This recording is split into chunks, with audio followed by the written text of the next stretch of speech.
Hi, this is Kendi with the Greater Susquehanna Valley Chamber of Commerce.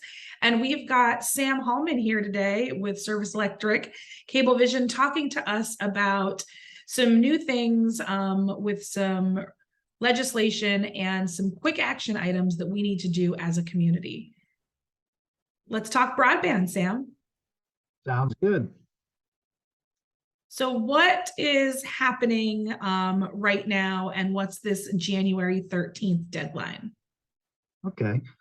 Well, first of all, I'll just indicate, historically, internet service providers have been required to report various information on locations, that can be served by their internet service. But historically, that was provided and gathered by census block. And initially, a number of years back, that gave some good basic information, to try to identify where services are available. But of course, the pandemic brought on a really pointed out the need for broadband and where broadband didn't exist.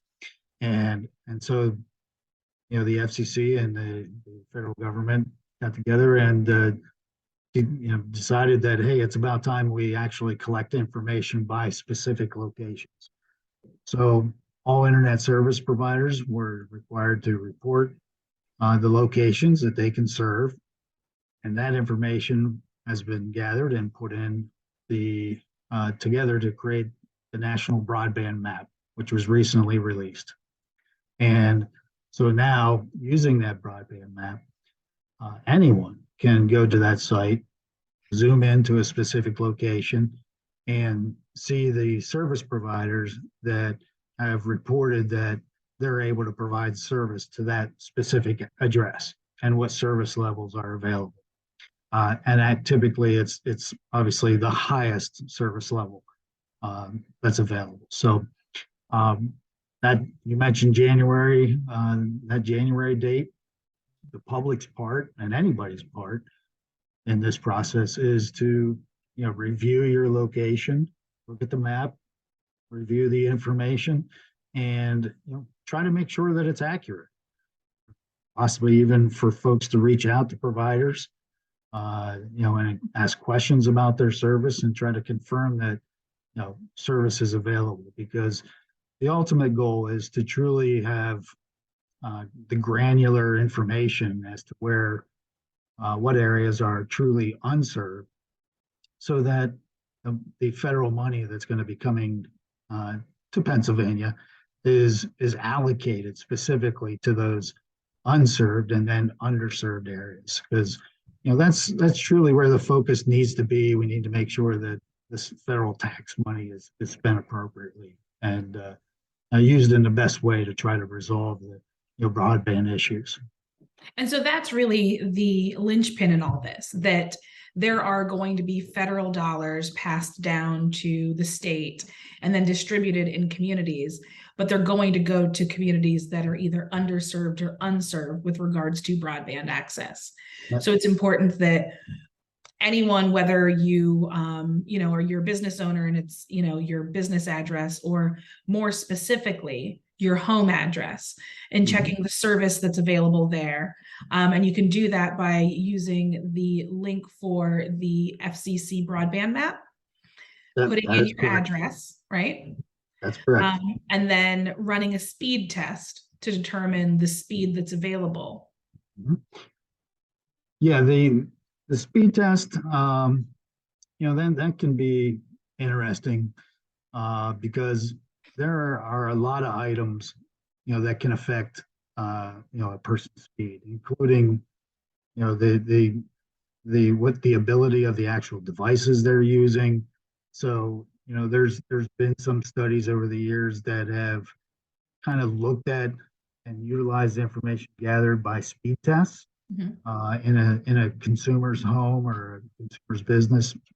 And that gives you an idea as to what that particular person is subscribing to, but not what is available.